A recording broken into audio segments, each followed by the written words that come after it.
El problema no es que sea difícil de describir, el problema es que al gobierno resulta muy difícil de resolver, que son cosas distintas, digamos.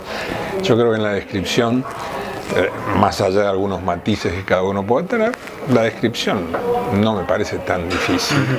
Es sí un momento de altísima incertidumbre, donde el gobierno entra, después de haber estado bastante a los tumbos el año pasado, entra en el proceso electoral con distintos matices de manotazo de ahogado, ¿no es cierto? Por un lado, vuelve a los precios cuidados y vuelve a esbozar, y lo dice explícitamente, ¿no?, que cierto tipo de intervenciones, según ellos, han funcionado, han sido buenas, qué sé yo, o sea, da una vuelta en U respecto a las poquísimas posiciones ideológicas que tiene el gobierno de Macri, ¿no? Por otro lado, hay una distracción muy grande con los 10 puntos, que lo menos que uno puede decir es que se han puesto sobre el tapete muy a destiempo, ¿no? Cuando el liderazgo político está cuestionado, debilitado, a los manotazos no es un momento para convocar a discutir las cuestiones de Estado, porque en definitiva es eso lo que se está tratando de discutir, las cuestiones de Estado. Y es mínimo, digo, nos tenemos que poner de acuerdo en Argentina en decir, vamos a respetar la ley, ¿no? Uno mira el acuerdo, digo, son acuerdos mínimos, ¿no? Son menos que mínimos. Y la verdad es que en lo estrictamente económico dejan mucho que desear, o sea, decir independencia del Banco Central, que lo diga este gobierno, que públicamente sojuzgó, entre comillas, a la conducción del Banco Central en una conferencia de prensa del jefe de gabinete y del ministro de Hacienda, donde lo hace hocicar a Federico Sturzenegger, que entonces era el presidente del Banco Central. La verdad que suena, o sea, un grotesco, ¿no? No es serio. No es serio. En este contexto, ¿qué te parece que es la clave? ¿La inflación es la clave? Digo, si lo leemos, si se quiere, en materia o en términos electorales para el gobierno, ¿qué debería, digamos, solucionar en el corto plazo para decir, bueno, tengo chances electorales un poco más sostenidas, más fuertes, más...? Yo lo veo mal al gobierno, porque en realidad el problema que tiene el gobierno es de confianza. Y el problema que tenemos en la Argentina es un problema de confianza, que se mezcla, ¿no es cierto?, con un sentimiento generalizado de decepción. O sea, en los argentinos la mayoría de la gente está absolutamente decepcionada con la gestión económica del gobierno de Macri. No hablemos de otras cosas, porque bueno, pero me focalizo en los temas económicos, ¿no? O sea, digamos, la desconfianza no se sustituye con altas tasas de interés. Y esto es algo que el gobierno no termina de entender. En vez de la desconfianza es algo que pasa, por supuesto, hay una parte racional, pero hay una parte emocional. ¿Qué es lo que los analistas sienten? ¿Qué es lo que los analistas piensan? ¿Se tiene confianza o no se tiene confianza? Y claramente en Argentina no se tiene confianza. Entonces el gobierno, en lugar de empezar a resolver esta cuestión de confianza, mira para otro lado, no quiere cambiar nada. El presidente en su cabeza está muy claro que le parece que está haciendo las cosas bien. Hace poco, en la cena que se hizo en Buenos Aires, Vargas Llosa hizo la pregunta lógica, ¿no es cierto? ¿Para qué quiere ser reelecto? ¿Qué va a hacer en su próximo gobierno, suponiendo que sea electo?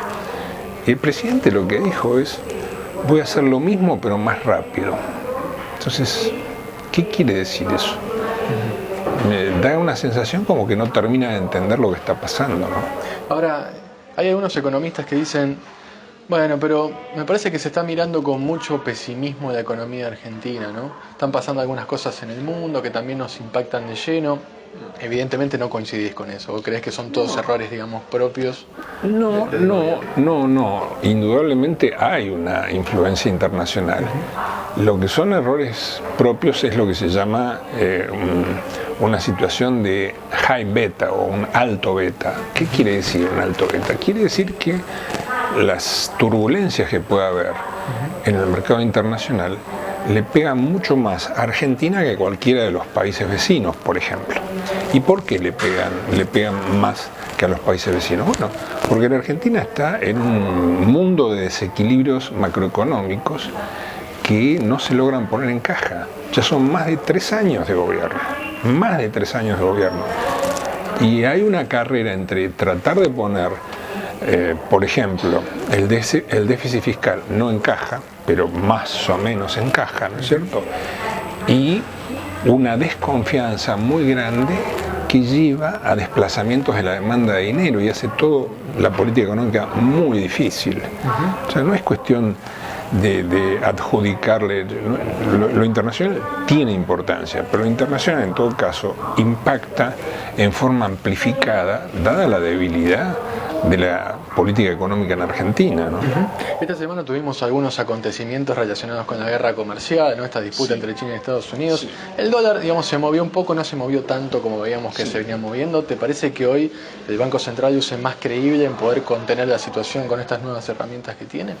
El Banco Central ganó grados de libertad.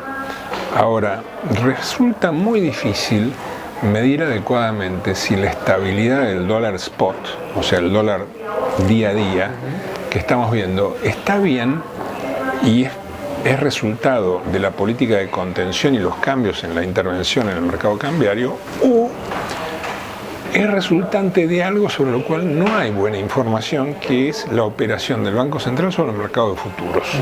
El Banco Central no opera en spot o opera limitadamente, pero sí opera muy fuertemente sobre el mercado de futuros. Y no tenemos suficientes elementos como para poner en la balanza estas dos cosas. Yo me inclino a pensar que la intervención es muy activa en el mercado de futuros para tratar de influir el spot. O sea, hay alguna redacción del acuerdo con el Fondo Monetario que da más libertad para los spot que para el mercado de futuros que para spot. Entonces, ahí hay algo que es muy difícil hablar en forma categórica, si esta fortaleza sigue o es una fortaleza que tiene pies de barro. Te hago la última y tiene que ver con el bolsillo de todos los días, ¿no? Que es lo que preocupa, ¿no? La pérdida del poder adquisitivo, lo más castigado. ¿Cómo llega el bolsillo, digamos, a las elecciones?